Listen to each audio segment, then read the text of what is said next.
2022학년도 7월 3학년 전국 연합평가 문제를 같이 풀어보도록 하겠습니다. 7월 달 문제는 뭐 그렇게 어려운게 문제가 출제가 되었던 건 아닌 것 같아요. 천천히 보시면서 본인이 알맞게 문제를 잘 풀었는지 확인하시는 차원에서 문제를 보시면 될 것 같습니다. 1번 보겠습니다. 기억에 들어갈 진술로 가장 적절한 것은입니다. 나는 윤리학의 본질이 도덕적 행위를 이론적으로 분석하여 모든 타당한 행위자에게 타당한 도덕 규칙의 체계를 구축하고 이를 정당화하는 데 있다고 본다. 이렇게 되어 있네요. 이게 지금 앞에 설명에서 도덕적 행위를 이론적으로 분석한다라고 해가지고 이걸 끝까지 안 보시고 이걸 메타윤리학이다 이렇게 얘기를 해버리신다면 많은 문제가 있을 수 있겠죠. 생윤이 너무 급하게 풀지 않아야 된다라는 말씀을 제가 수업 시간에 늘 강조해서 말씀을 드리고 있으시니까 시간적 여유가 뭐 없는 과목이 아니기 때문에 충분하게 다 읽고 문제를 확인하시는 게 좋겠습니다. 이론적으로 분석한다고 해서 무조건 메타윤리학이 아닌 거죠. 이게 어쨌든 도덕 규칙 체계를 만들고 정당화하는 것 이런 것들을 강조하고 계시기 때문에 규범 윤리학의 특징인 거예요. 규범 윤리학 중에서도 그 이론을 좀 더 체계적으로 만들고 이론적으로 분석하는데 학문적 중점을 두고 있는 것은 이론 규범 윤리학이다 이렇게 얘기를 할 수 있기 때문에 이거는 이론 규범 윤리학에 대한 설명이다라고 볼 수가 있겠습니다. 그에 비해서 그런데 뒤에 나오는 어떤 윤리학자들은 윤리학의 본질이 도덕 언어의 의미를 분석하고 도덕 추론의 타당성을 입증하는 것이라고 본질을 이야기하시고 계셔서 뒤에 나오시는 분이 이제 메타 윤리학자다라고 보시면 될 것 같습니다. 자, 그러면 이제 이론 규범 윤리학자가 메타 윤리학자를 비판하는 내용으로 찾으시면 될 텐데 이게 뒤에가 또 어떤 윤리학자가 메타 윤리학자가 나와서 아마 헷갈리시지는 않고 문제를 풀었을 거라고 생각이 됩니다. 자, 1번부터 보실게요. 1번을 보시면 도덕 명제에 대한 검증 가능성과 분석적 접근.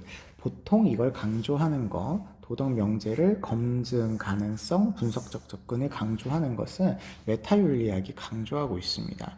물론 이걸 규범 윤리가 안 한다 이렇게 얘기할 수는 없겠지만 메타윤리가 간과하지 않기 때문에 잘못된 설명이고요. 2번 보편적 도덕 규범의 정립에 있어서 윤리학의 핵심 과제임을 간과한다. 그렇죠. 보편적 도덕 규범을 정립해야 된다라고 하는 건 규범 윤리학적인 특징이고 이게 핵심 과제다. 그러시면 이론 규범 윤리학의 특징이라고 볼 수 있는데요. 메타 윤리학은 규범을 만들지 않죠. 규범을 만들지 않기 때문에 간과한다라고 얘기할 수가 있습니다. 2번이 정답이네요. 3번 현실의 도덕 문제 해결을 위해서 인적 학문과의 연계. 보통 이렇게 현실의 도덕 문제 해결, 인적 학문과의 연계를 강조하는 윤리학은 실천 규범 윤리학이죠. 실천 규범 윤리학이지만 이런 규범 윤리학도 뭐 안 하지는 않습니다. 이런 것들을 안 하지는 않는데 문제는 메타 윤리학이 이걸 강조하지는 않기 때문에 잘못된 설명이라고 볼 수가 있겠습니다. 4번 도덕 이론을 적용해서 구체적인 실천 방안을 적용할 것. 보통 이렇게 이론을 적용해서 실천 방안을 제공하는 것은 역시 실천 규범 윤리학이 강조하는 내용이에요. 근데 이걸 메타 윤리학에서는 강조하지 않기 때문에 잘못된 설명이고요. 5번 도덕 현상을 가치 중립적으로 기술하는 게 중요하다. 가치 중립적으로 기술하는 것을 중요하게 여기는 것은 도덕 현상을 이거는 이제 기술 윤리학의 특징이라고 볼 수가 있겠죠. 기술 윤리학의 특징이지 이론 규범 윤리학이 강조하는 내용이 아닙니다. 거기다가 이제 메타 윤리학은 이런 얘기를 하지 않으니까요. 그래서 2번이 정답이라고 볼 수가 있겠습니다. 2번 문제 볼게요. 2번 문제는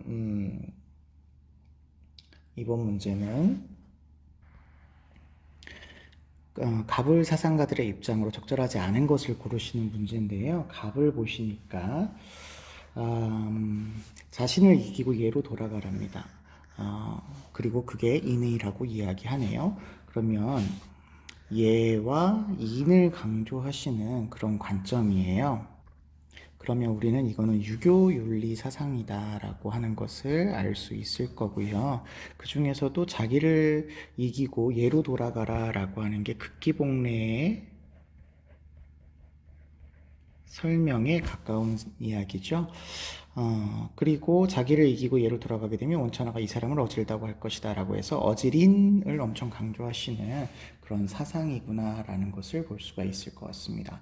사람으로 우리가 구분하자면 요거는 공자 선생님이 되시겠지만 우리가 이런 동양과 서양 윤리를 이야기할 때 특히 동양 파트에서는 직업윤리 파트가 아니고서는 그렇게 학자를 철저하게 구분하지 않으셔도 문제를 푸는 데는 아무런 어려움이 없고요. 이게 유교라는 것만 알고 있으시면 될 것 같습니다.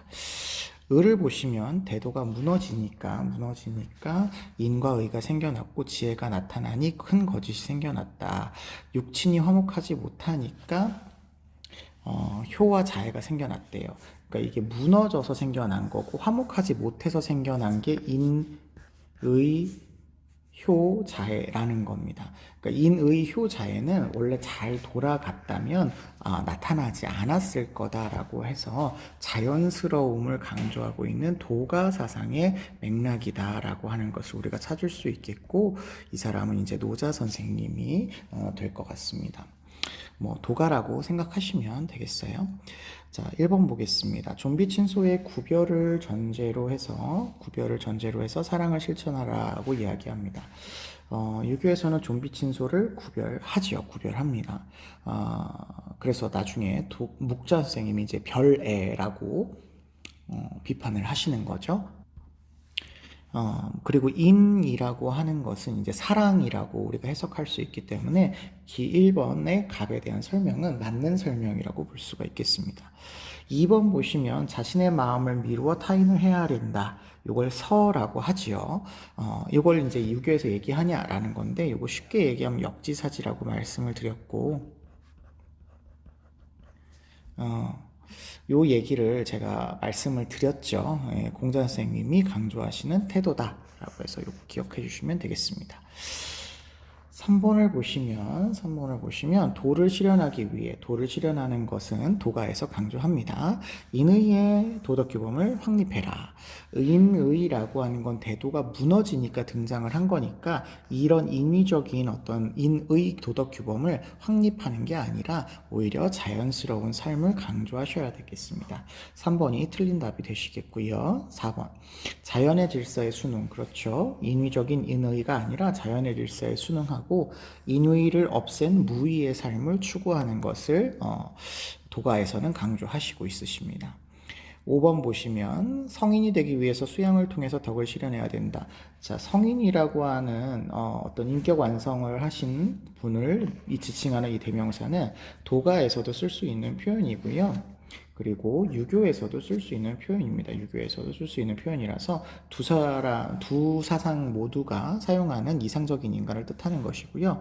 수양을 해야 된다라고 하는 것도 유교에서도 강조하고 있고 그 다음에 도가에서도 우리 심죄 자만과 같은 장자 선생님의 수양 방법이 있었잖아요. 그래서 수양을 통해서라고 하는 어떤 방법적인 측면도 강조하시고 있으십니다. 그 다음에 도덕이라고 하는 이런 표현이 이제 역시 자연스러움이라고 하는 것으로 해석되는 도덕이 있고요. 그리고 유교에서는 인의예지를 이야기하는 도덕성 을 이야기하는 인의예지의 덕이 있을 수 있죠. 그렇지만 똑같이 덕이라는 명칭으로 부르기 때문에 이걸 실현한다라고 했을 때 두 사상 모두의 공통점으로 우리가 파악해 볼 수 있는 내용입니다. 그래서 정답은 3번이라고 보시면 되겠습니다. 3번 문제 보실게요. 3번 문제는 7월 모의고사 중에서 그래도 오답률이 2위가 되어지는 그런 문제였었습니다. 보니까 이제 해외 원조와 관련된 문제이네요. 갑을 보시면 빈곤으로 고통받는 사람에게 자신의 소유물을 자발적으로 나누는 것은 도덕적인 행위라고 보고 있습니다. 그러나 이런 행위를 강요하면 개인의 배타적이고 절대적인 소유권을 침해하기 때문에 강요하면 안 된다. 그냥 자발적으로 하게 내버려둬라. 우리가 자발적인 실천이라고 하면 자선이라고 이야기하죠. 그래서 해외 원조에서의 자선의 의무, 특히 개인의 절대적이고 배타적인 소유권을 강조하고 있는 사상가는 노직 선생님이라고 볼 수 있겠습니다. 을을 보시면요, 고통을 덜어주어야 될 궁극적인 이유는 고통이 그 자체로 바람직하지 않기 때문이다. 고통이 그 자체로 옳지 않기 때문이라고 이야기하네요. 이익평등 고려의 원칙에 따라 빈곤으로 고통받는 사람들에게 원조를 해야 된답니다. 원조를 해야 된다라고 하는 것은 원조가 의무다라고 하는 표현이죠. 근데 고통을 제거하고 이익평등을 실현하기 위해서 해야 된다 이렇게 얘기하고 계시니까 싱어 선생님의 입장이다 이렇게 얘기할 수 있겠습니다.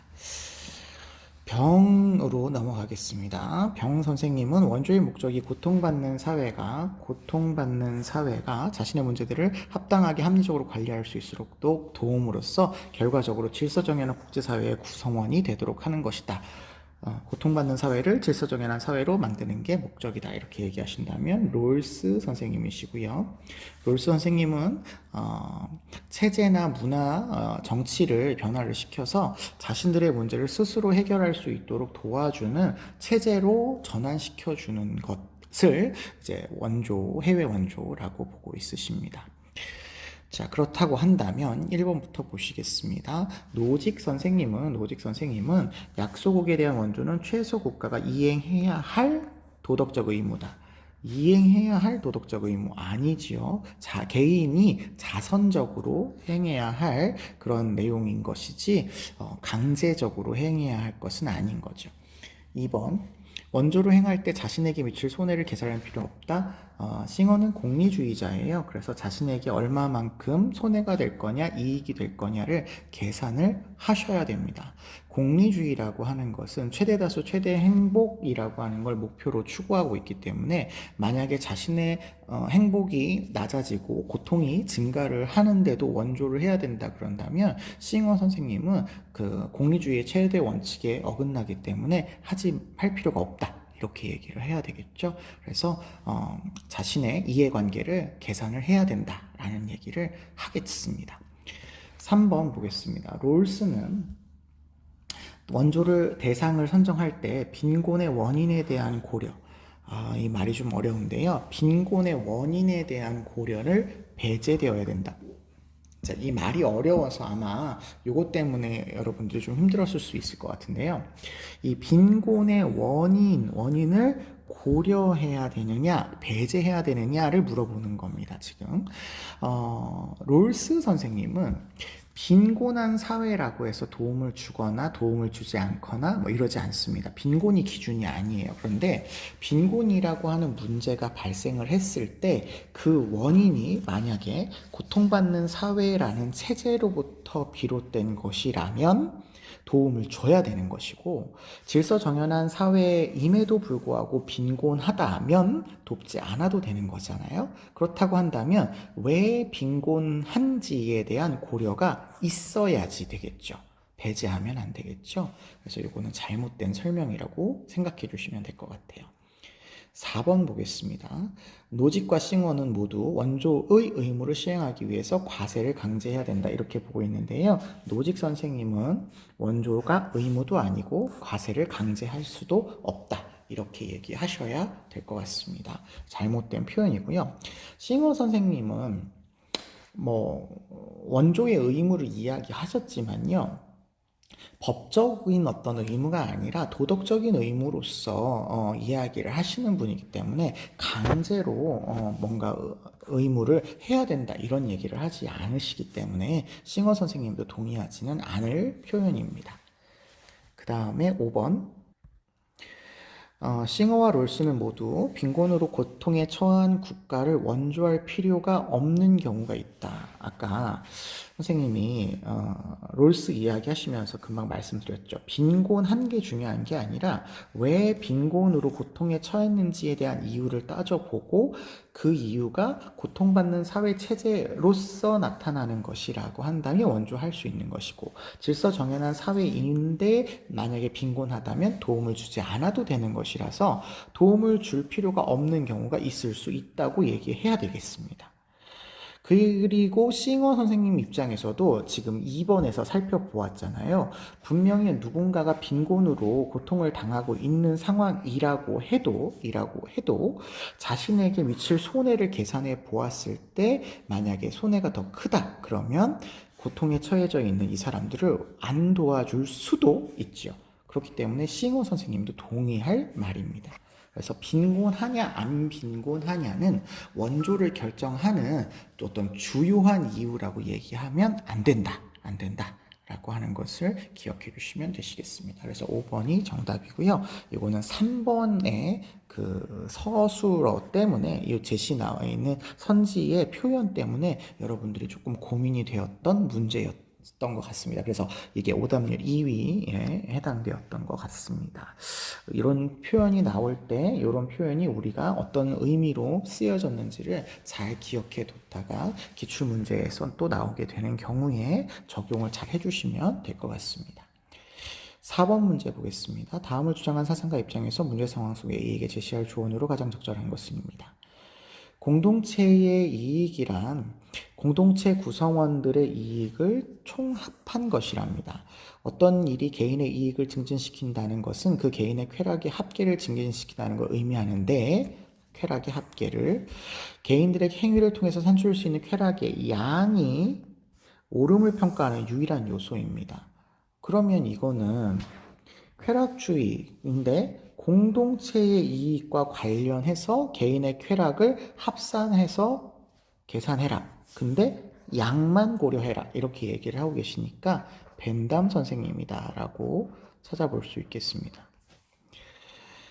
문제 상황 보시면 A는 한정판 운동파를 구입하고자 용돈을 모으고 있고요. 그러던 중에 코로나 바이러스 감염증 19에 따른 경기 침체로 후원이 끊긴 자선화치에 도움이 필요한 길을 광고를 보고 모은 용돈을 기부해야 될지를 고민하고 있으시답니다. 벤담의 입장을 고르시면 돼요. 1번 질적으로 고상한 쾌락을 산출할 수 있도록 행위하랍니다. 질과 양을 구분하지 않죠. 질적인 차이를 고려하지 않는다. 이게 벤담 선생님의 입장이죠. 2번 행위의 결과를 고려하기보다는 선의지에 따르라.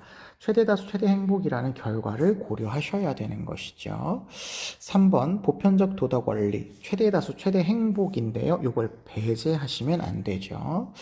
4번 구체적인 상황을 고려하기보다 공동체의 전통 아니죠. 공동체의 전통이 아니라 최대다수 최대 행복에 맞아야 됩니다.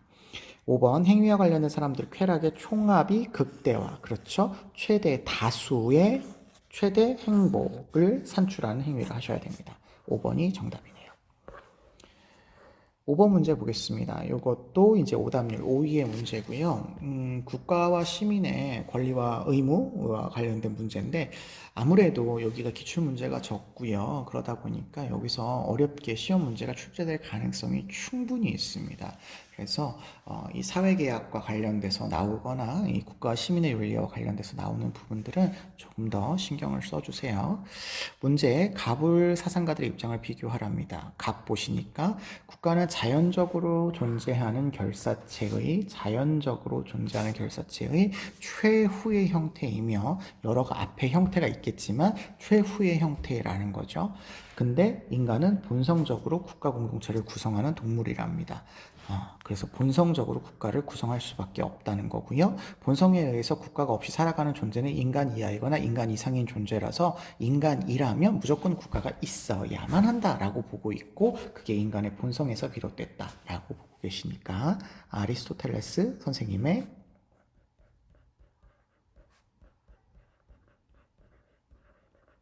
제시문이 될 것 같습니다. 자, 그러면 을을 보시겠습니다. 국가의 구성원이 된 사람은 자연법 위반 행위에 대한 처벌권을, 중요한 표시네요. 처벌권을 입법부에 양도하셨습니다. 이러한 권한은 사람들의 합의 하위가 나오시면 제가 이거를 다른 표현으로 바꿔주라고 했죠. 이게 동의라고 나올 수도 있고 하위라고 나올 수도 있는데 이거 모두 계약이라고 하는 표현으로 여러분 알아두시라고 말씀드렸습니다. 의 기초에서 국가의 지배 아래에 들어간 모든 이의 생명, 자유, 재산, 보존에 기여해야 한다 이렇게 얘기를 하고 있으십니다. 자, 일부 권한을 국가에 양도해가지고 개인의 생명, 자유, 재산 보존을 하기 위해서 계약을 맺었다 이렇게 이야기하시는 분은 로크 선생님이시죠. 여러분 요거 잘 기억해 주세요. 처벌권인데 원래 처벌을 하는 거는 행정부의 권한인데 행정부의 권한도 입법부에 양도했다 이렇게 표현을 하거든요. 로크 선생님은 분명히 이권 분립을 이야기하십니다. 입법부와 행정부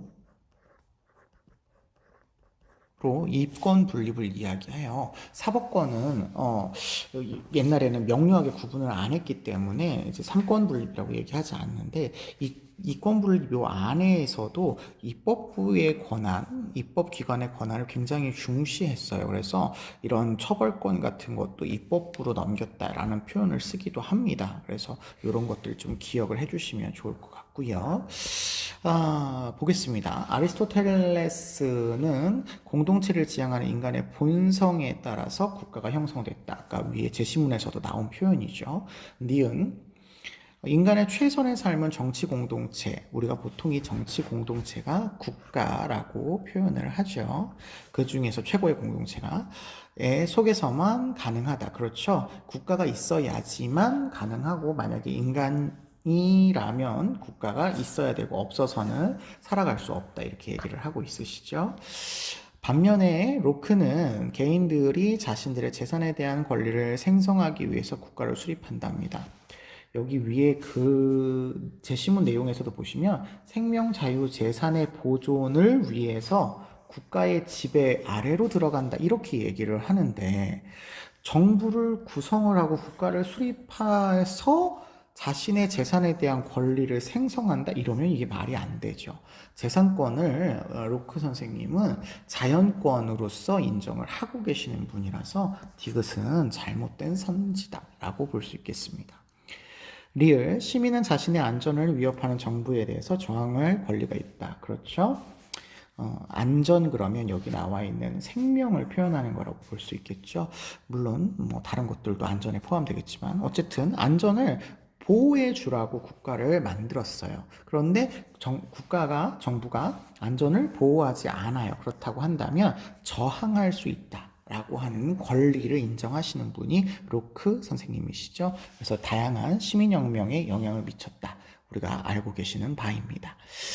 미음, 둘 다 시민은 자신이 속한 국가에 대해서 정치적인 의무를 지닌다. 그렇죠? 정치적인 의무를 뭐 어찌 됐건 지니고 있는 거죠.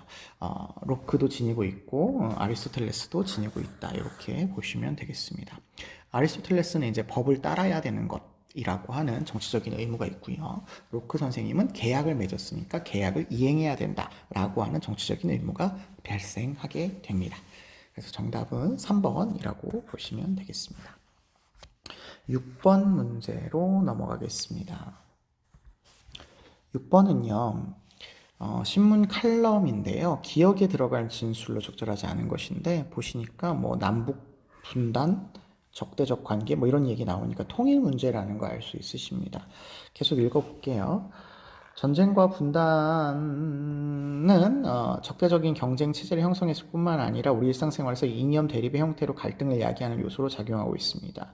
한국 사회는 분단 상황 속에서 이념과 가치를 중심으로 이분법적 대립 구조가 형성되어 다양한 의견을 나눌 수 있는 대화와 타협의 지형이 제대로 형성되지 못했어요. 이런 이분법적이고 극단적으로 이루어지는 대립 이념은 소모적일 뿐만 아니라 사회 발전을 방해할 수 있습니다. 따라서 우리는 이분법적인 대립 구조를 형성하지 말고 다양한 의견을 나눌 수 있는 대화 타협의 지형을 형성해야 되겠다. 뭐 이런 결론을 찾으시면 되시겠죠. 이런 얘기가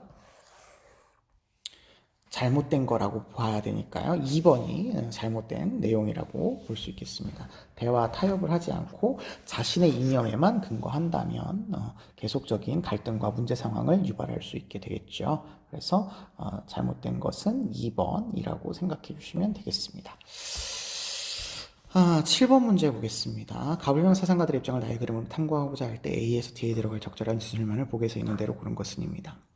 정의로운 분배는 이라고 나오고 있으신 거 보니까 이거는 분배 정의와 관련된 문제인 것 같습니다. 각자의 필요에 따라서 이루어져야 된답니다. 필요에 따라서 분배가 이루어지는 게 바람직하고 타고난 능력은 불평등하지만 생산 능력을 타고난 특권으로 승인하는 것은 부당하다. 이렇게 얘기하네요. 그러니까 생산 능력을 타고난 특권으로서 어떤 분배에 대해서 승인해 주지 말고 각자 필요에 따라서 분배를 해라. 이렇게 얘기하시니까 요거는 마르크스 선생님이 되시겠죠. 을을 보시면 정의의 원리에 따르면 과거의 상황은 우리가 보통 과거의 상황, 다른 말로 역사적 상황은 사물에 대한 응분한 자격을 창조한다. 취득 이전 교정의 원리라는 이 과거의 상황이 그것이 정당하냐 정당하지 않느냐에 따라서 응분의 자격을 창조하기 때문에 이런 것들에 따라서 분배가 이루어져야 된다. 이렇게 얘기하시면 노직 선생님, 아이고 제가 색깔을 잘못 썼습니다. 아이고. 과거의 상황, 응분의 자격을 창조하시고요. 취득 이전 교정의 원리에 따라서 정당화가 이루어진다면 이거는 노직 선생님이 되시겠습니다. 병을 보실게요. 정의로운 분배는 모든 사람들에게 이익이 되도록, 모든 사람에게 이익이 되도록 이루어져야 되고요. 동시에 권한을 갖는 직위나 명령을 내릴 수 있는 직책이라면 누구나 접근 가능한 것이어야 된다. 자, 이런 표현들은 롤스 선생님의 표현이라고 하는 것을 우리는 알 수 있으셔야 되죠. 특히 요거는 이제 공정한 기회균등의 원칙, 공정한 기회균등의 원칙에 해당하는 거고요. 차등의 원칙이 이렇게 최소 수혜자에게 이익이 되어야 된다. 그런데 그게 모두에게 이익이 되는 경우다. 이렇게 이야기를 하고 계셔서 이건 롤스의 원칙이다라고 볼 수가 있겠습니다. 자, 그러시다면 병은 롤스고요. 을은 노직, 그 다음에 갑은 마르크스 선생님이 되시겠습니다. 자, A에 들어갈 것은 OXX가 나오셔야 되는데요. A 보겠습니다. 마르크스 먼저 보죠. 계급 간의 협력을 통해서 필요에 따른 분배를 실현해야 되는가?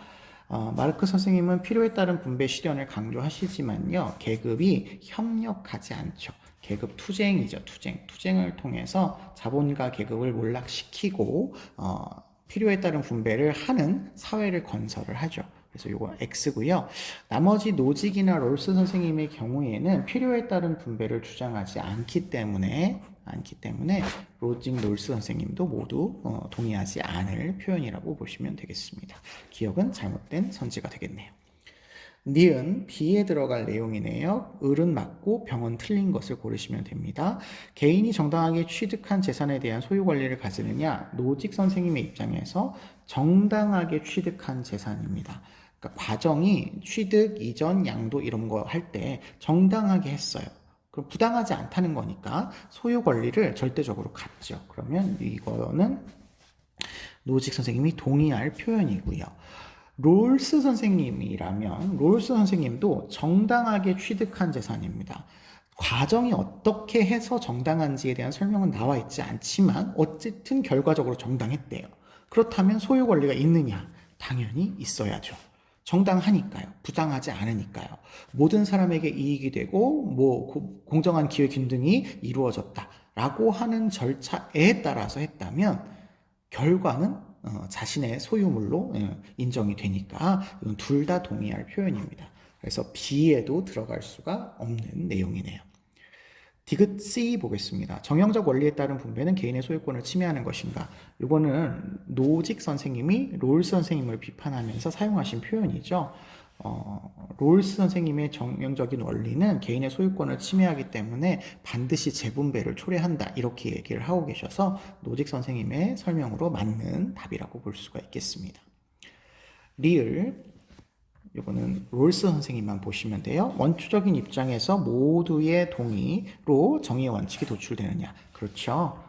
롤스 선생님의 그 전제에 따르면 최소 극다의 원리를 선택할 수밖에 없게 된다라고 이야기하고 있기 때문에 모든 사람이 동의한다. 앞으로 태어날 사람, 과거의 사람, 그 원초적인 입장에 놓여져 있는 가상적인 상황에 있는 모든 사람이 다 동의하는 내용이고 다수결이 아니다. 라고 하는 거 꼭 기억해 주셔야 되지요. 그러면 정답은 3번이라고 볼 수 있겠고요. 이게 오답률 1위의 문제였거든요. 네. 이 정도는 여러분들이 머릿속에 들어 있으셔야 할 내용인 것 같습니다. 8번 보시겠습니다. 갑을 사상가들의 입장으로 적절한 것만을 보기에서 있는 대로 고른 것은입니다. 갑을 보시니까요. 기술을 긍정하고 부정한 것 상관없이 우리는 어디서나 부자연스럽게 기술에 붙들려 있을 수밖에 없답니다. 그러나 최악의 경우는 기술을 중립적인 것으로 고찰할 때가 최악의 경우니까 중립적인 것으로 고찰하지 말아라 라고 이야기하는 거죠. 이럴 때 우리는 무방비 상태로 기술에 내맡겨지니까 중립적인 것으로 보지 말아라. 그렇다면 가치 개입, 윤리적인 개입을 통해서 기술을 바라봐야 된다라고 보시는 하이데거 선생님의 입장이 되시겠습니다. 그에 비해서 을을 보시니까요. 기술이란 수단일 뿐이라서 그 자체는 선도 아니고 악도 아니랍니다. 그렇기 때문에 기술은 그러한 실현을 실현하는 것과는 독립해 있는 일종의 공허한 힘으로서 그 자체는 공허한 힘으로서 목적에 대한 그냥 수단일 뿐이랍니다. 그래서 스스로 광기를 부릴 수 없어요. 하지만 인간에 의해서 기술을 어떻게 실현시키느냐에 따라서는 선이 될 수도 있고 악이 될 수도 있는 거죠. 하지만 기술 그 자체로는 선도 아니고 악도 아니다라고 하는 가치 중립적인 수단일 뿐이다라고 보는 사람이네요. 야스퍼스 선생님 되시겠습니다. 자, 그렇다면 기억, 하이데거는 기술 그 자체는 윤리적인 평가 대상으로 보아야 된다 이렇게 이야기를 하고 있으십니다. 그렇죠? 기술을 가치 중립적으로 파악하면 안 되고 가치 개입적인 입장으로 파악해야 된다라고 보는 거니까 맞는 설명이 되겠습니다.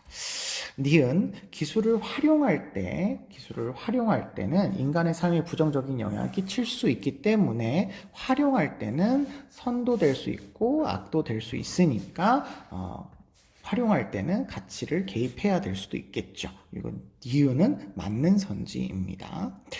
디귿. 기술은 인간 사회를 지배하는 본질적인 속성? 본질적인 속성은 아무것도 없죠. 공허한 힘이죠. 공허한 힘. 아무것도 없기 때문에 본질은 선도 아니고 악도 아니다. 이렇게 얘기하셔야 되겠습니다. 잘못된 설명이네요.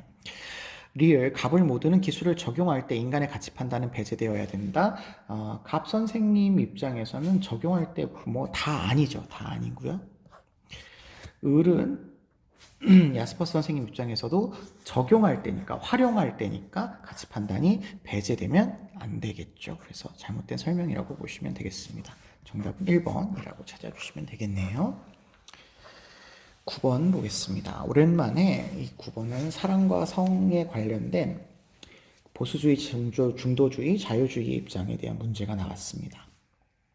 이런 문제들은 꾸준히 나올 수 있는 문제들이니까요. 여러분 반드시 큰 개념은 머릿속에 넣어두고 있으셔야 되겠어요. 갑 보시겠습니다. 성의 진정한 가치는 종족 보존에 있습니다. 그래서 부부 간의 신뢰, 사랑을 전제로 한 출산, 양육의 책임을 질 수 있는 성적 관계만 정당화가 가능하다. 이렇게 얘기하고 계세요. 그러면 보수주의적 관점이라고 볼 수가 있겠네요. 그에 비해서 을을 보시면 성의 진정한 가치는 사랑의 실현에 있답니다. 그래서 사랑이 동반된 성은 인격적 교감을 가능하게 하기 때문에 혼인 여부와 상관없이 정당화가 될 수 있다. 이렇게 얘기하고 계시네요. 그러면 이거는 중도주의적 관점이라고 볼 수가 있겠죠. 중도주의의 관점이라고 볼 수가 있겠습니다. 자, 그러면 1번 보겠습니다. 성적 관계에서 쾌락의 추구가 주된 목적이 되어야 된다. 갑 선생님의 그 보수주의는 종족 보존이죠. 그래서 이거는 잘못된 설명이고요. 2번, 타인에게 해악을 주지 않는 모든 성적 관계는 허용된다? 아니죠. 종족 보존, 부부, 사랑, 출산, 양육 이런 것들이 전제가 되어야 되니까 모든 성적 관계는 허용된다. 할 수 없습니다.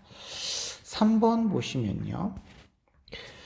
성적인 관계는 사적인 영역으로 도덕 판단의 대상이 아니다. 아니죠. 여기 정당화될 수 있다 이렇게 얘기하니까 정당화가 가능한 영역인 거죠. 아니다가 잘못됐네요. 4번 상호 동의가 성적 관계를 정당화하는 충분 조건이냐? 아니죠. 동의가 아니라 여기 나와 있는 사랑이죠. 사랑. 사랑이냐 아니냐가 중요하죠. 그래서 잘못된 설명이고요. 5번 성적 관계는 서로의 인격 존중을 바탕에 두어야 되는 게 이제 중도주의죠. 여기 인격적인 교감을 가능하게 해야 된다. 그런데 여기 보수주의적 관점에서도 신뢰와 사랑으로 접근을 해야 된다라고 하니까 인격 존중을 하고 있다 이렇게 보셔야 됩니다. 그래서요 제가 수업 시간에 보수주의에서 결혼한다라고 하는 것은 사랑을 한다는 전제를 두고 이야기가 되어야 된다라는 말씀을 드렸던 것 같아요. 꼭 기억해 주시고요. 10번 보겠습니다. 갑을 사상가들의 입장으로 적절한 것만을 보기에서 있는 대로 고르라고 되어 있네요. 갑을 보시니까요. 죽음은 영혼이 육체의 감옥에서 분리되어서 자유로워지는 것이랍니다. 육체와 함께 있는 동안 순수하게 인식할 수 없어요. 여기 단호하게 이렇게 표현했어요. 이거 기억해 주세요. 육체와 함께 있으면 순수하게 인식할 수 없다. 아예 단호하게 표현이 되었습니다. 죽음 이후에야 우리는 간절하게 바라는 지혜를 얻을 수 있다. 죽음 이후에가 되어야 순수하게 인식하는 그런 지혜가 발견될 수 있다라고 보고 계십니다. 이 사람이 이제 플라톤 선생님이 되시겠죠. 을을 보시면 죽음은 우리에게 아무것도 아니랍니다. 이런 믿음에 익숙해져야 되고요. 왜냐하면 모든 좋고 나쁨은 감각에 달려 있는데 죽으면 감각을 잃어버리기 때문에 이러한 믿음과 알은 불멸해야겠다라는 갈망을 주는 고통을 제거해 주니까 우리의 삶에서 고통을 없애주고 쾌락을 추구할 수 있게 해준다라는 에피쿠로스 사상가의 입장이죠. 그러면 이거 원자론 이야기하시고 감각, 경험에 의해서 파악되는 진리를 이야기하시는 분이다라는 것을 생각해 주시면 되겠습니다. 기억력. 플라톤은 인간의 영혼과 육체는 죽음과 동시에 완전히 소멸된답니다. 죽음 이후에 참된 세계를 우리가 발견할 수 있다라고 보는 것이 플라톤 선생님의 입장이잖아요. 그래서 영혼은 죽음과 동시에 완전히 소멸되지 않는 영혼 불멸 사상을 이양을 하죠.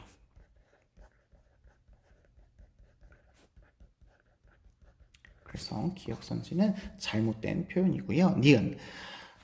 에피쿠로스는 현세의 도덕적인 삶은 내세에서 행복을 보장해준다. 내세를 에피쿠로스는 얘기하지 않습니다. 원자론을 이야기하시는 에피쿠로스는 죽을 때 모든 원자가 흩어지기 때문에 내세에 대해서 이야기하지 않아요. 그리고 내세가 어떤 감각적으로 행복하냐, 불행하냐, 고통스럽냐 이런 것들을 경험할 수도 없죠. 그래서 잘못된 선지이고요. 디귿. 죽음은 원자가 흩어집니다. 말씀드렸습니다. 금방 원자가 흩어지는 것으로 감각을 상실하기 때문에 우리에게 아무것도 아니다. 그러면 우리는 더 이상 죽음을 두려워해야 될 필요가 없다. 이렇게 이야기하시고 있으십니다. 리을요. 죽음은 지혜로운 인간에게 두려움의 대상이 아니다. 그렇죠.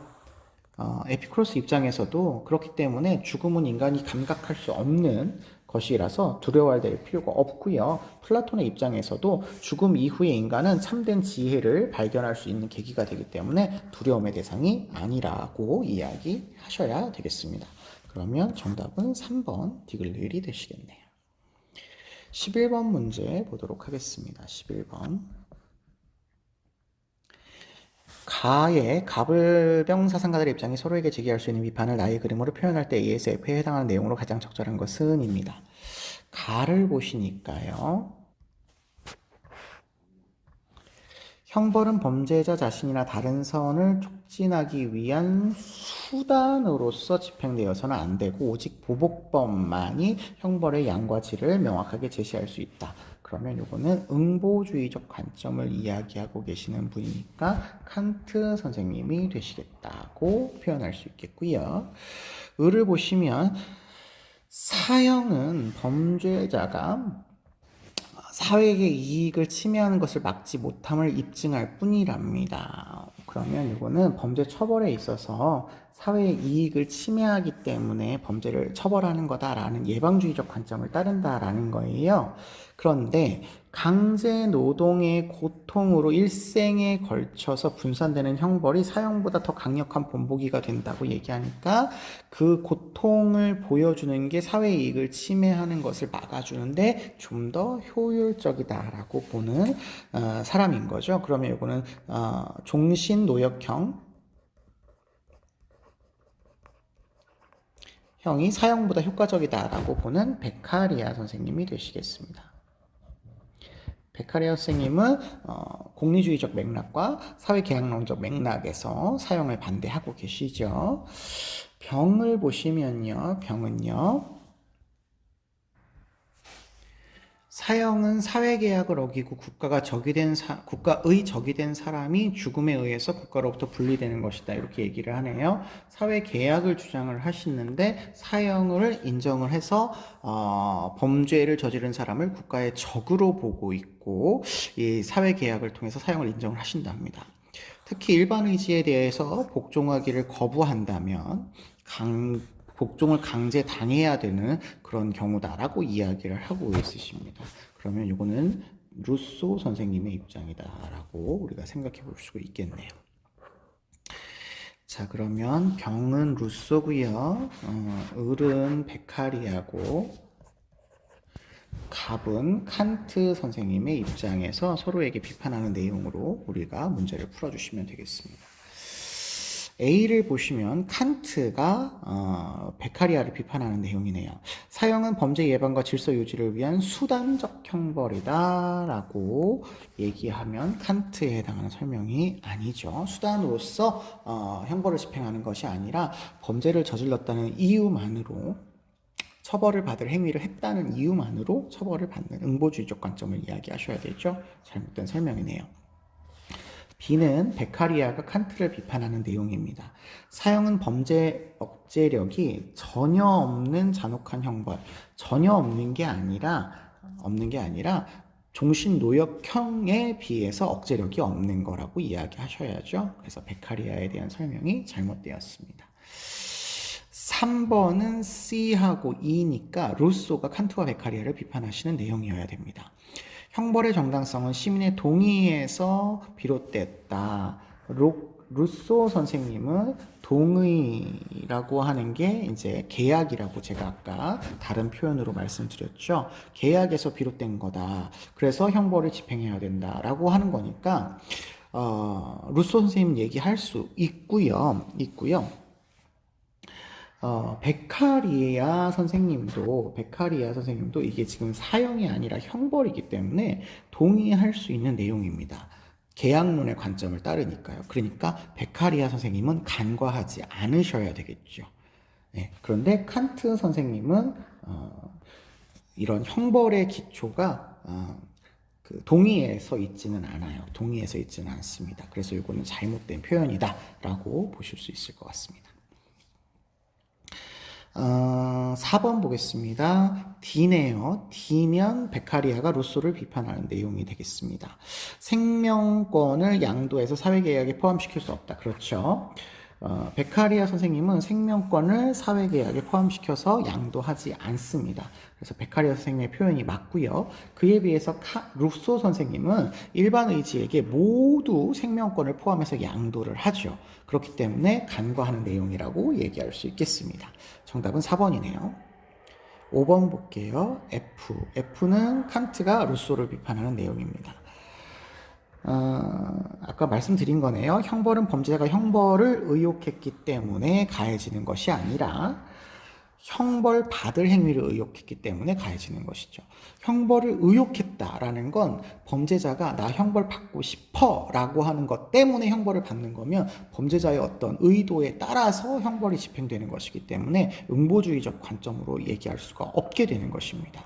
그래서 칸트에 대한 설명이라고 할 수가 없고요. 우리가 요 선지는 형벌을 받을 행위를 의혹했다라는 말로 기억해 두셔야 되시겠죠. 12번은 토론 문제네요. 토론 문제입니다.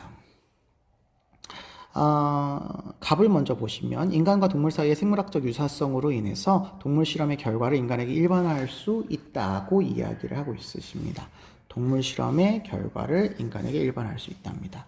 따라서 신약이나 새로운 치료약 개발을 위해서 동물 실험은 필요하다 이렇게 얘기를 하시네요. 그랬더니 을의 입장에서 보시니까 동물 실험이 인간의 질병을 치료하는 데 기여할 수 있답니다. 요 말은 앞에 있는 사람들과 다르지 않죠. 기여할 수 있다라는 말은.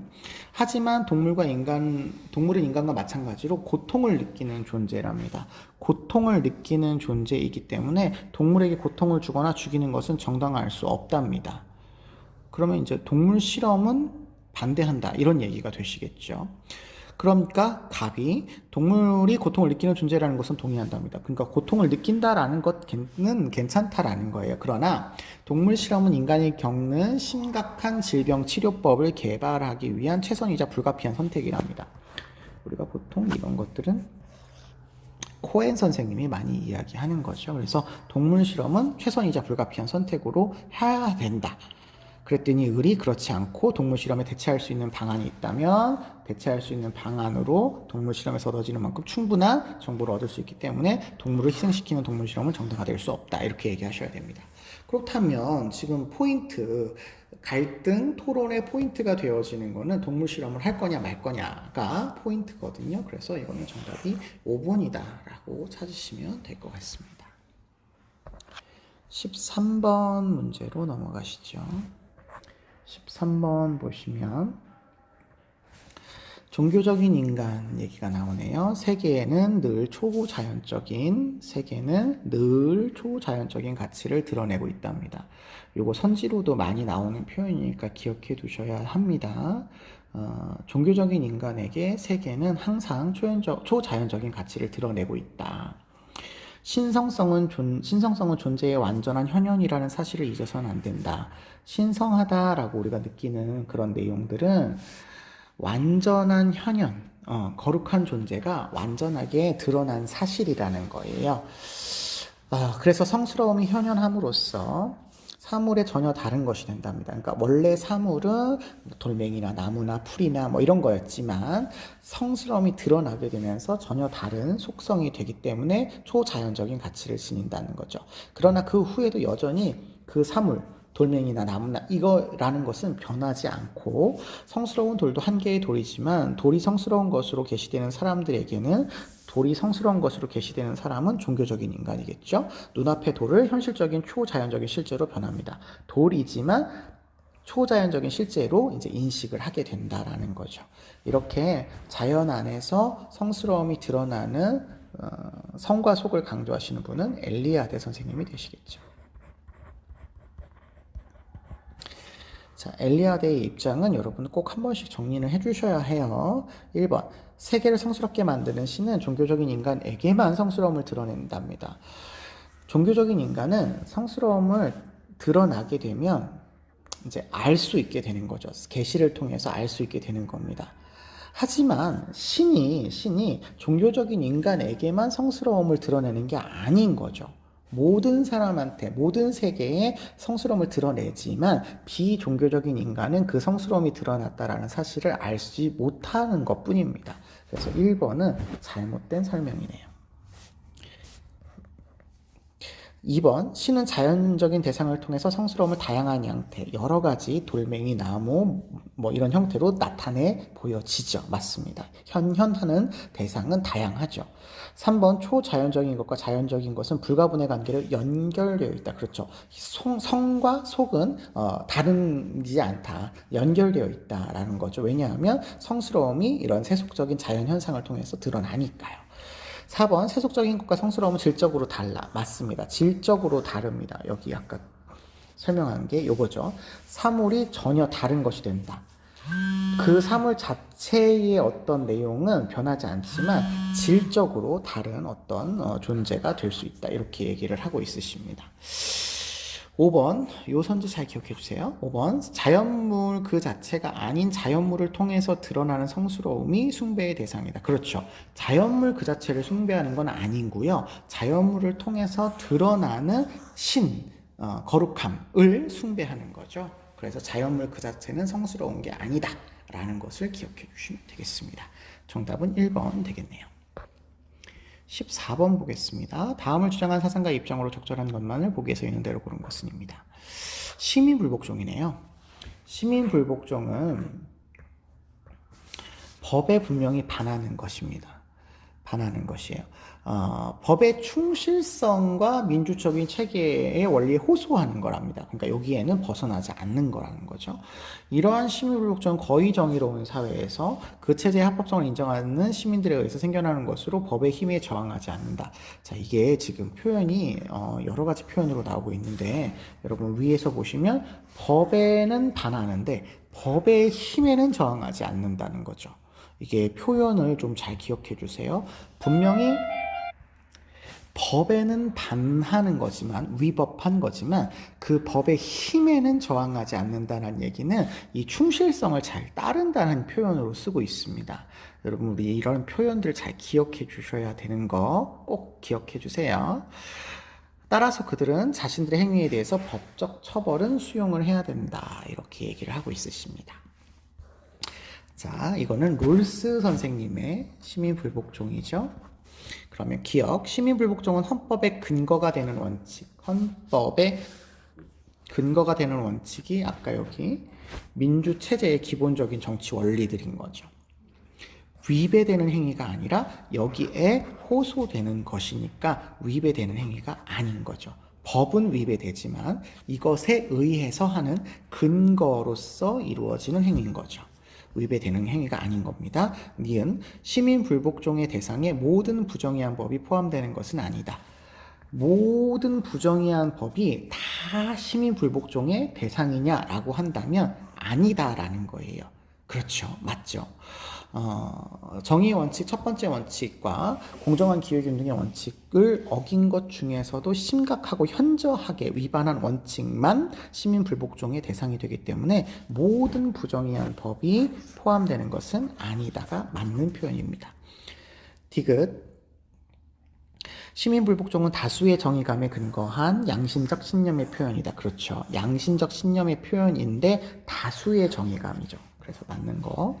리을 시민불복종은 정치 체제의 변혁을 의도하는 공개적인 행위. 공개적인 행위는 맞습니다만 정치 체제가 이미 거의 정의로운 사회 체제라면 체제를 바꾸시면 안 되고 체제를 기본 체제를 유지해야 되는 거죠. 바꾸시면 안 되는 거죠. 그래서 기억과 리을은 틀리고요. 디귿 선지까지가 맞는 것, 니은 디귿이 맞는 선지가 되겠습니다. 정답은 3번이고요. 이런 문제들은 아마 시민불복종 문제에서 여러분들이 많이 다루어 봤기 때문에 이게 오답률 3위의 문제인데 어느 정도는 이제 익숙하게 풀 수 있는 그런 문제인 것 같습니다. 15번 보시겠습니다. 15번. 갑의 입장에 비해 을의 입장이 갖는 상대적인 특징을 그림의 기억 미분 중에서 고른 것은입니다. 정보사회에서 개인정보를 비롯해서 자신이 원하지 않는 정보들은 어떤 이유로도 사이버 공간을 통해서 공개되지 않도록 삭제를 요구할 수 있는 권리를 보장해야 된다. 이렇게 이야기하네요. 이거 우리가 보통 이칠 권리이죠. 이칠 권리. 일칠 권리인데 이제 공유된 정보 공간에서 개인이 요구하면 그런 요구에 따라서 개인 정보를 삭제해 주어야 된다라는 것이 이제 포인트가 되겠습니다. 을을 보시면 정보사회에서 누구나 자유롭게 정보에 접근할 수 있어야 되면 자유롭게 정보를 접근할 수 있어야 된답니다. 그리고 개인정보를 할지라도 공익을 위해서라면 사람들이 알아야 할 정보라면 삭제 금지를 요청할 수 있는 권리가 보장되어야 된답니다. 삭제 금지를 요구할 수 있는 권리. 이거는 이제 이칠 권리보다 모두를 위해서 알 권리를 강조해야 된다라는 그런 이야기가 되시겠습니다. 자, 그러면 이게 지금 을의 입장이 갖는 상대적인 특징을 고르시는 문제이니까요. X축을 보시면 정보 공개로 얻는 공익보다 사생활 보호를 중시한다. 공익을 여기 을이 강조하는데 공익보다 사생활을 강조한다 그러시면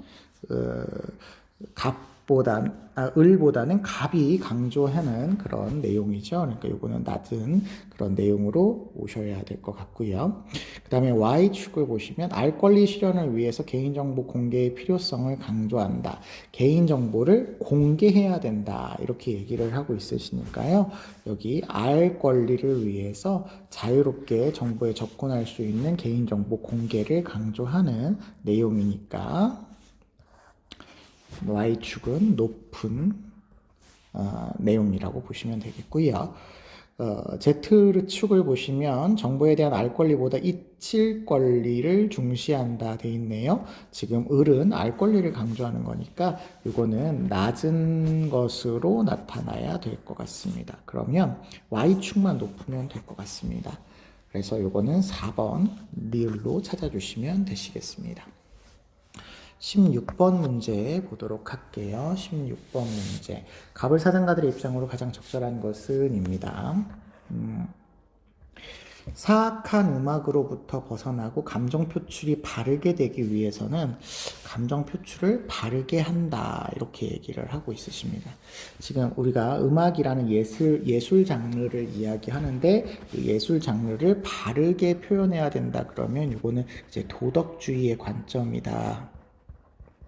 라고 하는 것을 우리가 알 수 있겠고요. 근데 뒤에 보니까 선왕이 제정한 예와 음악을 배우고 익히라고 되어 있습니다. 자, 그러면 요거는 이제 우리 마음속에 예가 없기 때문에 예를 만들었다. 후천적으로 만들었다.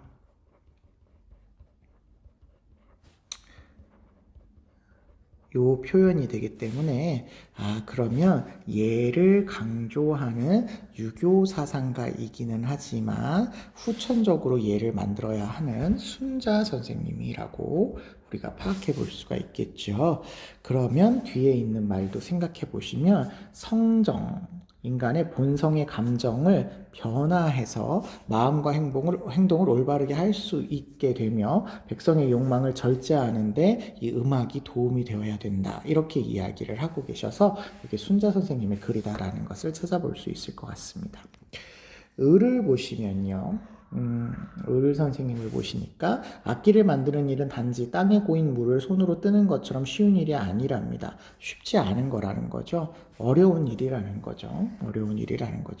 그래서 반드시 모든 백성으로부터 세금을 거두어야 하는데 일은 위로부터 성왕의 일과 부합되지 않아요. 훌륭한 왕의 일에 부합되지 않아요. 그리고 아래로는 백성의 일에 부합되지 않으니 악기를 만드는 일을 별로 좋아하지 않는 겁니다. 근데 특히 이렇게 이익과 부합되지 않기 때문에 이거는 옳지 않아 라고 얘기하신다면 묵자 선생님이 되시겠죠.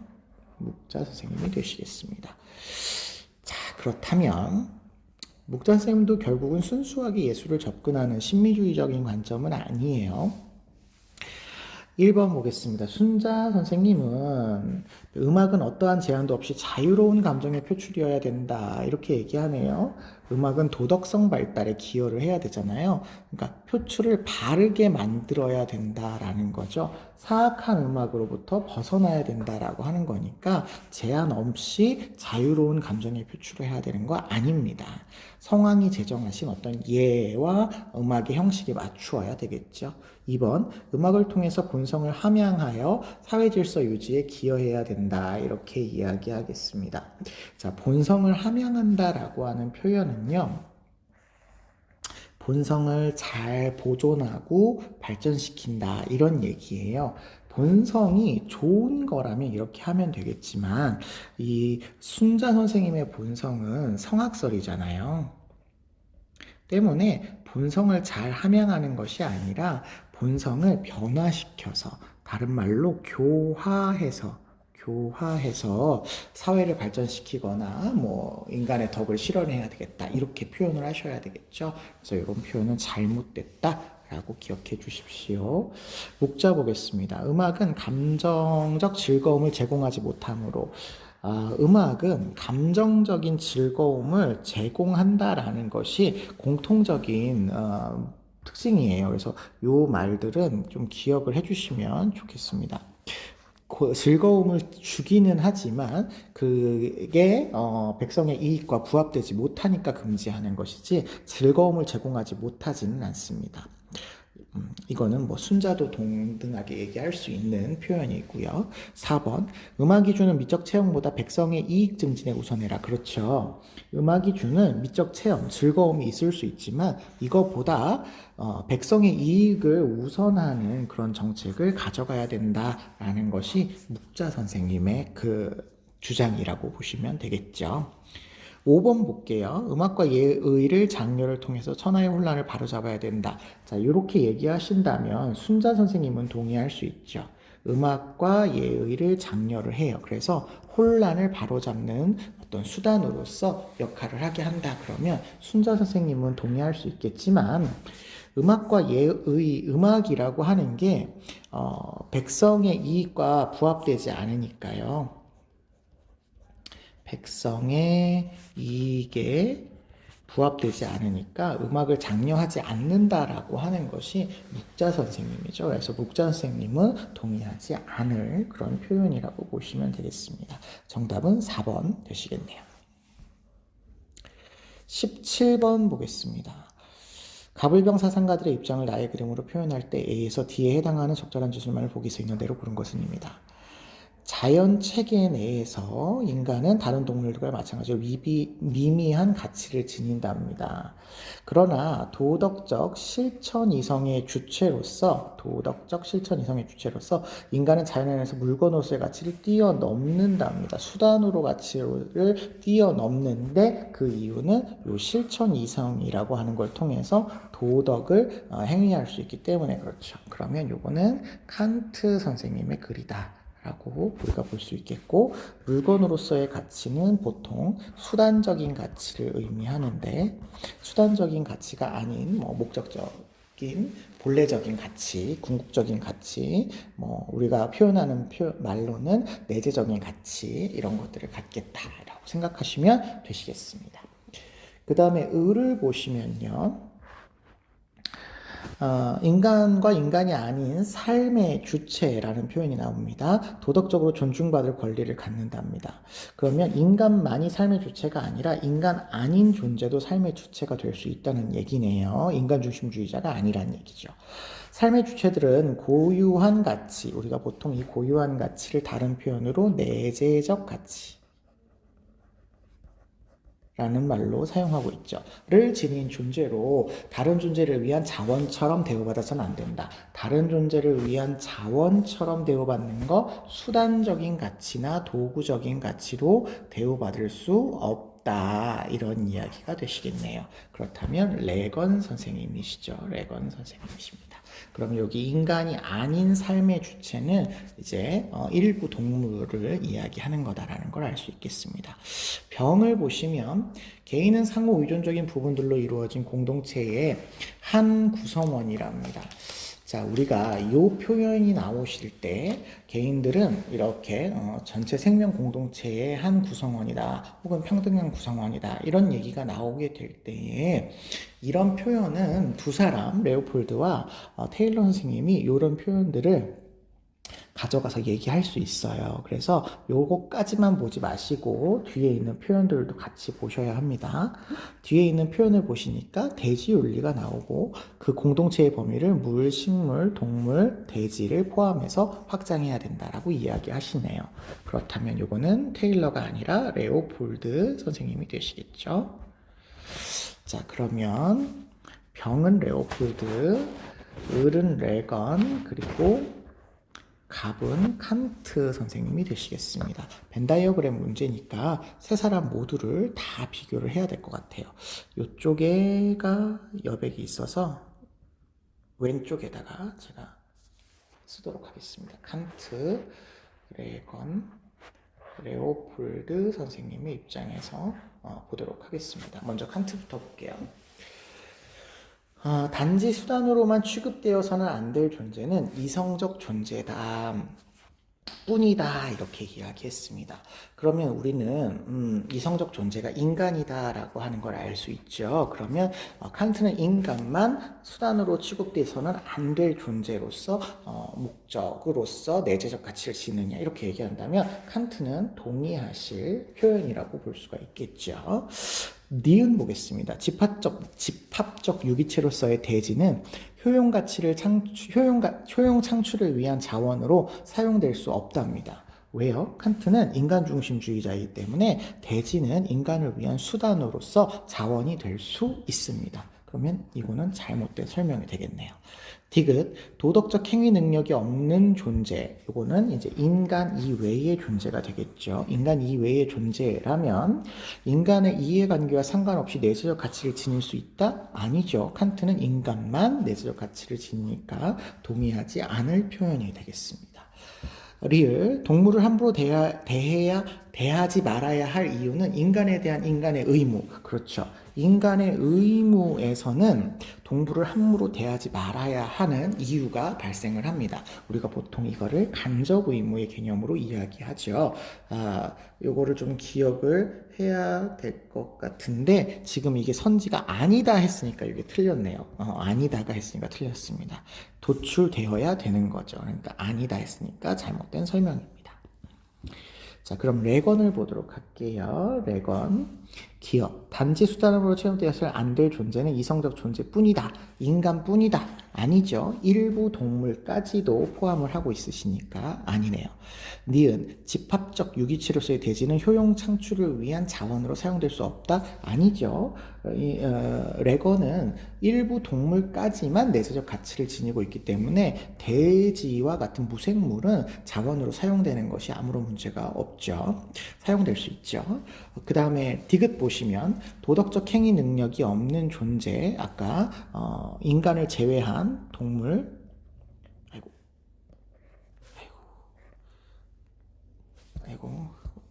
동물, 식물, 무생물까지가 인간의 이해관계 상관없이 내재적 가치를 지닐 수 있다 이렇게 얘기를 합니다. 자, 그러면 모든 아이들이 다 내재적 가치를 지니는 건 아니지만 지닐 수 있는 존재가 여기 일부 동물에 있죠. 있다면 이 말은 맞는 설명으로 오셔야 됩니다. 이해관계와 상관없이 내재적 가치를 지니는 존재가 있을 수 있다라고 하는 표현이기 때문에 이 말은 맞는 설명으로 오셔야 됩니다. 물론 식물이나 무생물은 내재적 가치가 없어요. 없지만 일부 동물에게서 내재적 가치를 지닐 수 있기 때문에 지닌다 뭐 이렇게 단정해서 얘기한다거나 뭐 이러면 조금 문제가 되지만 있을 수 있는 경우가 있느냐라고 하는 물어보는 표현이기 때문에 이거는 맞는 표현이다라고 생각해 보아야 되겠습니다. 그 다음에 리을, 동물을 함부로 대하지 말아야 될 이유는 인간에 대한 인간의 의미에서 도출되느냐? 그러면 이거는 인간 중심주의적인 발상에서 나오느냐? 인간 때문에 동물을 함부로 대하면 안 되는 거냐? 라는 말이에요.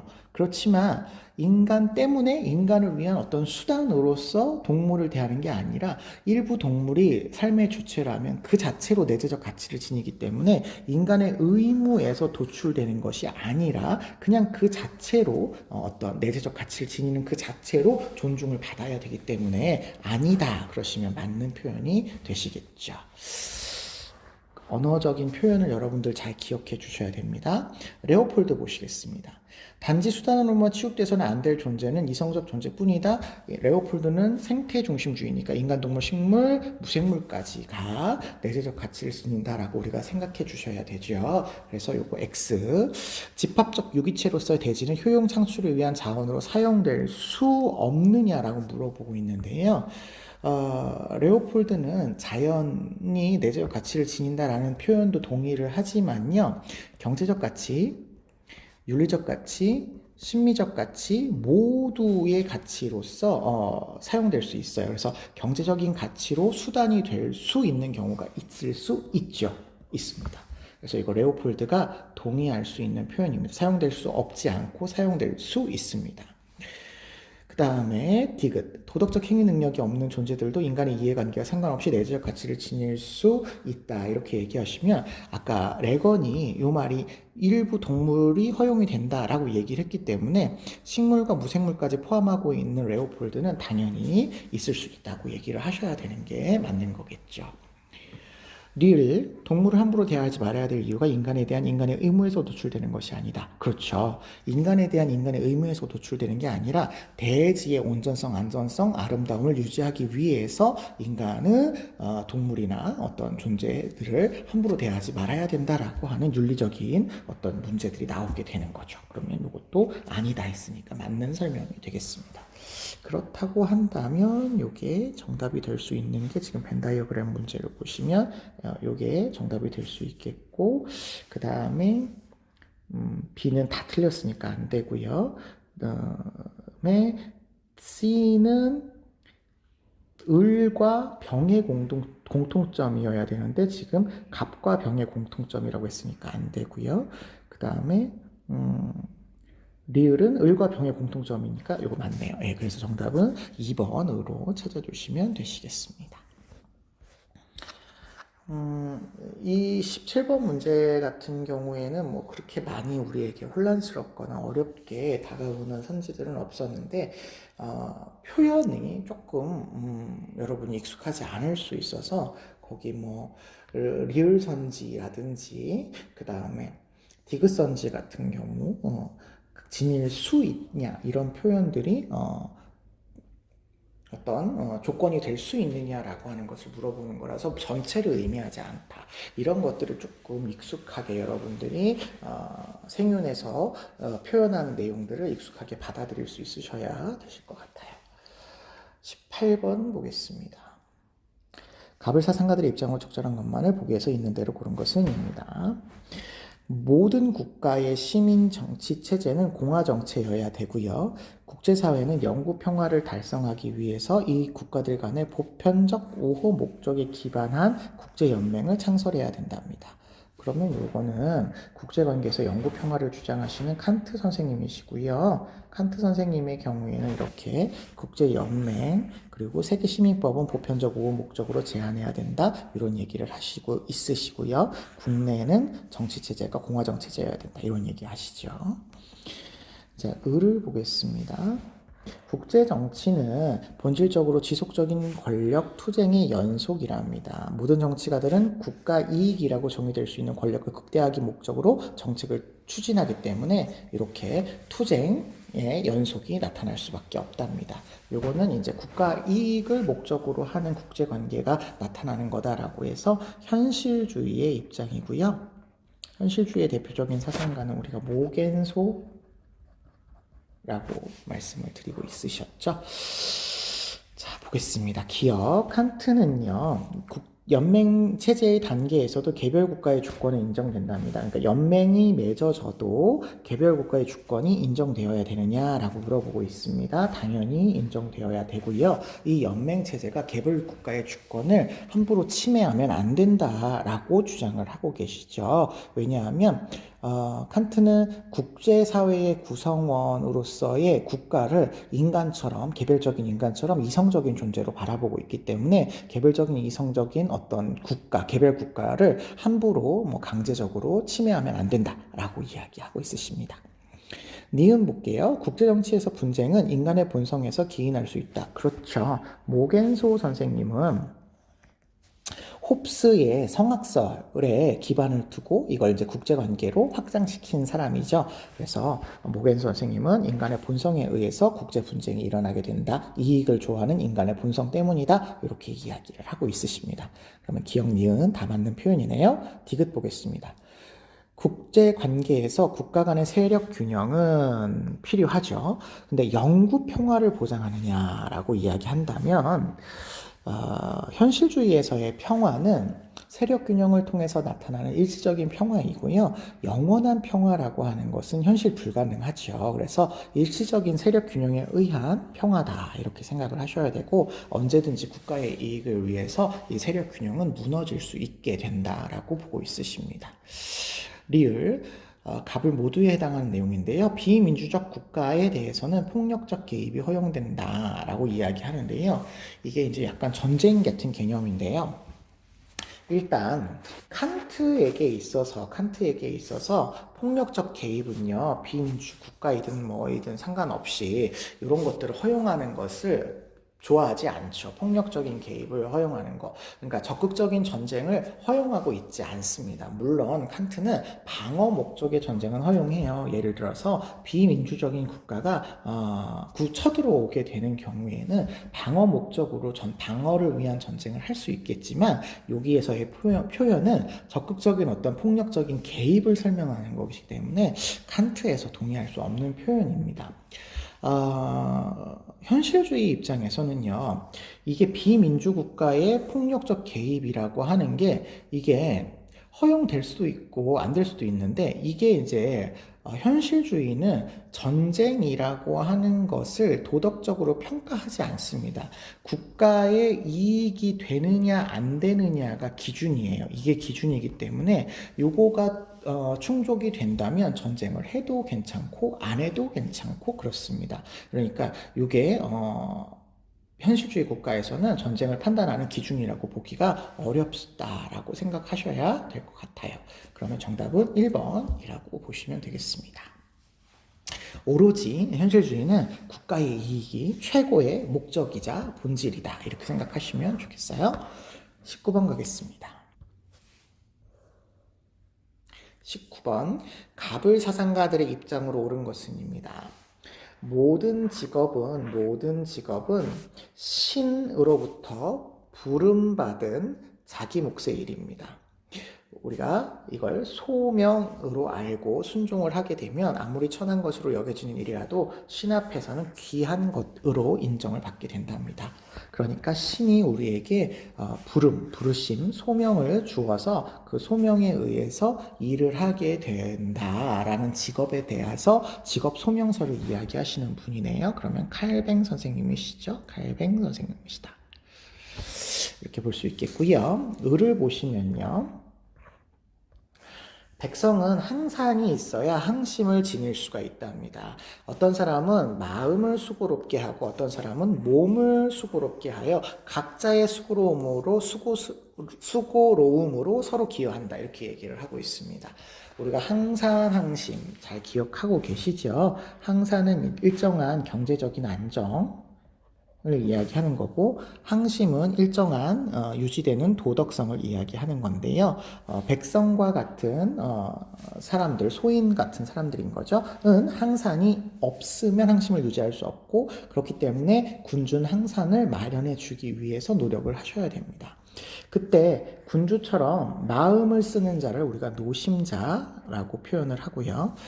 몸을 쓰는 소인 같은 분들은 이제 노력자라고 표현을 하죠. 그래서 이 두 사람은 몸을 써서 농사를 지어가지고 마음을 쓰는 군주를 먹여 살리는 그런 일을 상호 보완적으로 하고 있다, 이렇게 이야기하고 계셔요. 그래서 이 사람은 맹자 선생님이구나 라고 파악해 주실 수가 있겠습니다. 자, 그렇다면 1번부터 보시죠. 칼뱅 선생님은 노동은 신이 내린 형벌로서 인간의 예속 상태를 나타낸다, 이렇게 얘기하네요. 노동은 신이 부름받은 자기 몫의 일인데 이걸 형벌로 본다? 아니죠. 형벌로 보지 않고요. 신이 자기가 구원받을 사람들을 선택해서 소명으로 부르는 거예요. 그러니까 형벌이 아닌 거죠. 그래서 이거는 잘못된 표현이다라고 볼 수 있겠고요. 2번, 노동을 통해서 부를 축적하게 되면 인간이 구원받기 위한 유일한 수단이 된답니다. 인간의 구원에 의한 유일한 수단이 부의 축적이란 얘긴데요. 구원받기 위한 수단은 부의 축적, 이렇게 얘기할 수 없겠죠. 그러면 부자만 구원받고 가난한 사람은 구원받지 않는다는 의미인데, 이거는 이렇게 해석하면 안 되고, 부의 축적은 그냥 신의 선물입니다. 신의 선물로서 우리가 구원받았음을 알게 해주는 증표에 불과한 것이지 실제 수단은 아닌 것이죠. 성서와 믿음으로 우리가 구원을 받는다, 이렇게 표현을 하셔야 되겠죠. 구원받기 위한 수단은 아니죠. 3번 보겠습니다. 맹자 선생님은 도덕 공동체를 실현하기 위해서 직분의 구별은 없어져야 된다라고 이야기하는데 아까 위에 노심자, 노력자 있어야 되니까요. 없어지면 안 되겠죠. 4번 직업을 통해서 일반 백성은 생계 유지는 도덕적 삶의 기반이 된다. 그렇죠. 생계 유지를 위해서 필요한 항산이 있으면 도덕적인 삶의 기반이 되는 항심을 지닐 수 있으니까 기반이 되죠. 그래서 군주는 백성이 항산을 마련해 주기 위해서 노력하셔야 되는 것이지요. 역할을 하셔야 되는 것이지요. 4번이 정답이네요. 5번 노동의 궁극적인 목적은 생산성 향상을 통한 생활의 개선에 있다 이렇게 얘기하신다면 일단 칼뱅 선생님의 입장에서 노동의 궁극적인 목적은 신의 영광입니다. 신이 불러서 노동을 하는 거기 때문에 신의 영광을 드러내는 것이고요. 그것은 이웃에 대한 봉사의 마음으로 드러나게 되죠. 궁극적인 목적이라고 봤을 때 맹자 선생님에 있어서의 노동의 궁극적인 목적은 돈 많이 벌고 생산성을 향상하기 위함이 아니라 도덕성을 지니기 위함인 거죠. 도덕성을 유지하기 위함이다. 이렇게 얘기를 하셔야 되기 때문에 두 사람 모두가 동의하지 않을 그런 내용이다 라고 볼 수가 있겠습니다. 잘못된 설명이 되겠습니다. 20번 보겠습니다. 20번입니다. 다음을 주장한 사상가들의 입장으로 적절한 것만을 보기에서 있는 대로 고른 것은입니다. 현재에 대한 책무는 미래에 대한 관점에서 출발해야 동시대적 세계의 복지와 고통의 관점에서 시작하지 않는답니다. 그러니까 미래를 보고 윤리에 대한 어떤 책무를 결정해야 된다라는 거예요. 현 세대가 아니라. 그래서 도덕 철학은 우리의 희망보다는 공포를 논의의 상대로 삼고 가장 두려워하는 것의 반대가 필연적으로 최고선이 아니며 선에 대한 탐구에 있어서 마지막 수단은 아니지만 이것을 통해서 우리가 상당히 뭔가 미래의 문제를 예방할 수 있는 것은 틀림이 없다. 이런 이야기를 하고 계시네요. 그러면 미래에 대한 어떤 걱정을 통해서 우리가 책임이라고 하는 윤리를 만들 수 있게 되는 이런 윤리를 선택하시는 분이라면 요나스 선생님이 되시겠죠. 요나스. 공포의 발견술. 자, 그러면 기억 보실게요. 선을 탐구할 때 인류에게 닥칠 위험을 발견하고자 노력해야 된다. 그렇죠. 앞으로 닥칠 위험, 공포를 통해서 우리가 예방해야 될 도덕을 이야기할 수 있겠죠. 그래서 이거 맞는 표현이고요. 니은 자연과 인간은 공존하기 위해서 상호간의 책임을 이행해야 된다. 자연과 인간이 공존해야 됩니다만 왜냐하면 미래의 인류의 존속을 위해서 그렇죠. 미래의 계속적인 인간의 실존을 위해서 공존해야 됩니다. 그러나 상호간의 책임이 아니고요. 요나스는 현 세대가 미래 세대와 자연에 대해서 일방적으로 책임을 지는 거죠. 일방적으로 책임을 지고 있는 것이죠. 그래서 이거 잘못된 표현이 되시겠네요. 디귿, 현 세대는 미래 세대의 실존에 대한 책임을 의무로 수용해야 된다. 그렇죠. 책임에 대한 의무인데 첫 번째 목적이 이제 미래 세대의 생존입니다. 미래 세대의 생존. 그래서 미래 세대가 잘 유지될 수 있도록 생태학적 정원 명령을 의무로 수용하고 있으시죠. 디귿 맞고요. 리을, 인간은 행해진 것뿐만 아니라 행해야 할 것에 대한 책임도 있다. 우리 보통 이 책임은 인과적 책임.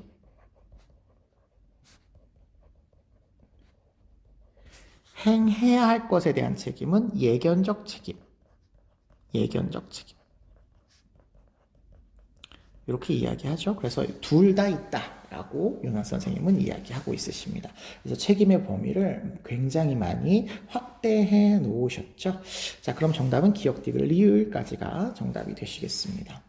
자, 10월달 모의평가는요. 10월달 모의평가는 생각보다 어려운 주제에서 어렵게 출제가 된 것들이 많이 있어요. 예년에 비해서 10월달 모평이 쉽게 출제가 되지 7월달이죠. 예, 7월달은 예년에 비해서 뭐 이렇게 쉽게 출제가 되지는 않았습니다. 그렇지만 이 7월달 같은 경우에는 약간 우리가 이렇게 중요하게 봐야 하는 그런 문제는 아니에요. 문제는 아니에요. 그래서 여러분이 조금 어렵게 느껴졌던 선지들을 중심으로 해서 확인하는 차원에서 좀 복습을 하시고 참고적으로 7월 달은 봐주시는 게 좋을 것 같습니다. 이게 뭐 졸업생들이 들어온 것도 아니고 이 문제 자체를 여러분들에게 너무 이렇게 난이도 있게 변별력 있게 내는 것도 아니기 때문에 참고해 주시는 것으로 여러분이 생각해 주시면 좋을 것 같아요. 거의 아마 평이하게 잘 맞추시는 수준의 문제라서 지금 뭐 수능이 가까워오는 이 시기에는 여러분들이 충분히 이런 정도의 내용들은 알고 있는 그런 내용들이어야 되겠다고 보니까요. 너무 깊이 있게 공부하지 마시고 표현들 정도만 여러분들 살짝 기억해 주시면 좋을 것 같습니다. 여기까지 보도록 하겠습니다. 수고하셨습니다.